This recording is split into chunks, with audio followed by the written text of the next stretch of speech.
السلام علیکم ورحمۃ اللہ وبرکاتہ نحمده ونصلی علی رسولہ الکریم اما بعد۔ آج کا سبق سن لیجئے۔ آج کے سبق کی سرخی ہے زنا سے بچیے، پارٹ نمبر 37۔ کچھ باتیں اہم عرض کرتا ہوں۔ عام طور سے زنا آدمی چھپ کر کرتا ہے، کسی کو بتاتا نہیں ہے۔ اس لیے علماء نے لکھا ہے کہ اس کے مقابلے میں بڑی بڑی نیکیاں بھی چھپ کر کرے۔ جیسے گناہ چھپاتے ہو، ویسے نیکیوں کو بھی چھپاؤ۔ تو چونکہ زنا یہ بڑا گناہ ہے، اس لیے بڑی نیکی بھی چھپا کر کرو۔ کسی مسجد کے اندر بڑا حصہ لے لو، کسی کو کہو مت، زیادہ سے زیادہ کلمہ پڑھو، استغفار پڑھو، یعنی یہ بڑا گناہ ہے، اس کے پیچھے بڑی نیکی لگا دو تو یہ گناہ کوئی ختم کر دے گا، ڈیلیٹ کر دے گا آہستہ آہستہ۔ لیکن کس کے لیے ہے یہ؟ جو یہ عادت کو چھوڑنے کا جس کا ارادہ ہو۔ لیکن جس کا ارادہ ہی نہ ہو عادت چھوڑنے کا، اس کو نئے نئے برتنوں کی ضرورت ہے، نئے نئے جو گلاسوں کی ضرورت ہے، نئے نئے کپڑوں کی ضرورت ہے، وہ آدمی تو پھر محروم رہتا ہے۔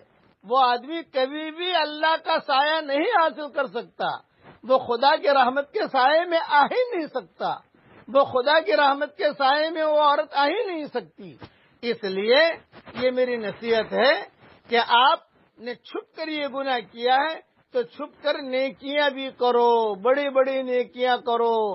سورہ اخلاص کم سے کم جو ہے 5 لاکھ مرتبہ تو پڑھنے کی ایک نیت کر لو، یہ بہت بڑی نیکی ہے۔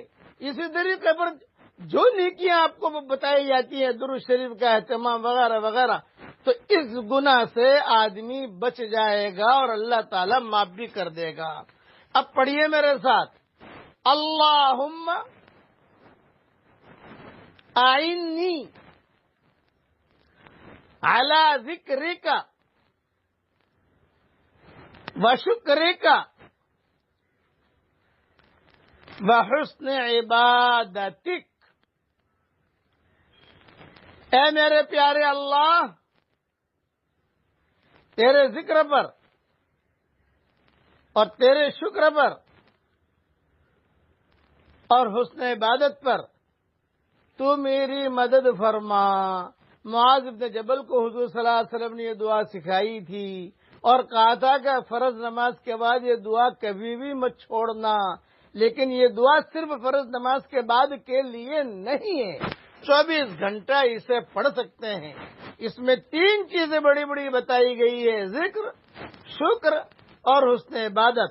اور یہ تینوں چیزیں جس کی زندگی میں آ جائے گی وہ بڑے بڑے گناہوں سے بچ جائے گا۔ اللہ تعالی ہم سب کے لیے یہ دعا قبول فرمائے۔ یہ دعا ہر فرض نماز کے بعد بھی پڑھیے اور اٹھتے بیٹھتے بھی پڑھنے کا اہتمام کیجیے، تو یہ آدمی گناہوں سے بچتا رہے گا اور اللہ تعالیٰ نیکیاں کرنے کی توفیق بھی عطا فرمائے گا۔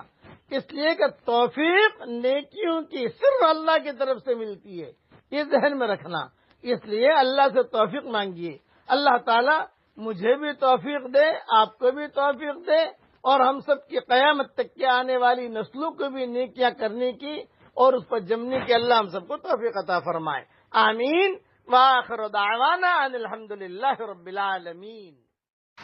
السلام علیکم ورحمۃ اللہ وبرکاتہ۔ اگر آپ حضرات چینل پر نئے ہیں تو چینل کو سبسکرائب، لائک، شیئر ضرور کریں تاکہ حضرت کے سارے بیانات اور وظائف آپ تک پہنچتے رہے۔ اللہ تعالی ہم تمام کو حضرت سے فائدہ اٹھانے کی توفیق عطا فرمائے۔ آمین۔